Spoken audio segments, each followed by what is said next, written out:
the day before he thought he was coming back home. I'm sorry, this is really long. Backstory. I, 59 female, was married to my now ex, 57 male. We'll call him Ed, for 10 years. Together for 13, but originally met him 40 years ago as teenagers. He was in my circle of friends, but we never dated. We used to live in Florida, but when I was 19, I moved back to Michigan, where I'm originally from. 27 years later, I went back to the city in Florida, where I used to live, to visit friends. I ran into Ed while on vacation, and we began talking on the phone daily. 3 months later, he left Florida and moved in with me. 3 years later, we were married. Not my first, but his first. We had our ups and downs, but mainly we got along fine and didn't argue much. He would throw tantrums if things didn't go his way and would punish me by sleeping on the edge of the bed. Okay. That sounds like great to me. Charlotte sleeps in the middle of the bed. I know, I don't mind that. She sleeps on a 45-degree angle. Can you do that the next time we have a fight so that I have the whole bed?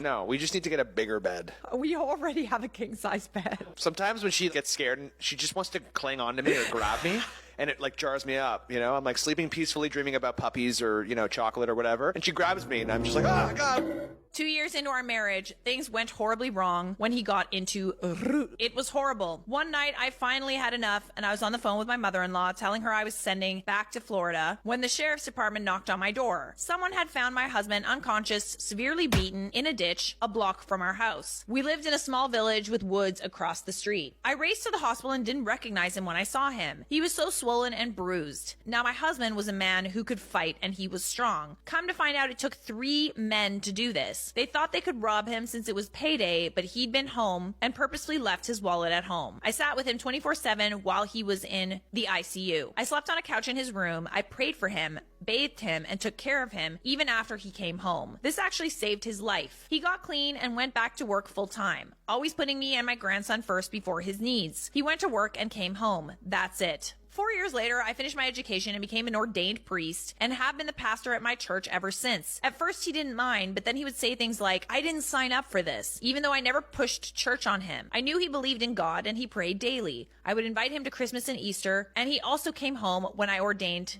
and when my grandson, who calls him Grandpa, was baptized. For several years, things were really good. Then suddenly, he began coming home from work, showering, changing clothes, and leaving. Why is that a red flag? Coming home, shower, changing clothes, and leaving. Where are you going? I almost think, like, was he cheating or something? Yeah. I love how you know that. No, I'm just saying, it's like a red flag. Yeah, it is a red Someone flag. comes home, is like, hey, where you going? I'm just gonna shower and change for my buddies that I'm gonna go see. No, he's going to Slamtown for sure. At first, he said it was to watch whatever sports were playing on TV because we didn't have live TV. He then told me he'd be back whenever he got back. Then things went back to how they were. We laughed a lot, we joked around, and I began getting the usual kiss goodbye before he left for work. Okay, so the affair was over. One night, he had done his laundry, like he always did, and I talked to him while he was folding it. He never wanted me to do his laundry, so that wasn't new. We ended the night laughing as he was trying on old clothes. The next morning, I woke up and went to the living room to ask what time he had to be at work, but he was gone. I assumed he had to be there early. I walked back into the bedroom and saw his keys on the bed, which made me wonder why he would walk to work on such a cold day. It was December 1st. I started leaving the bedroom once again and noticed his laundry basket missing. So I went to the laundry room and it wasn't there. I went back into the bedroom and noticed his closet empty. Whoa.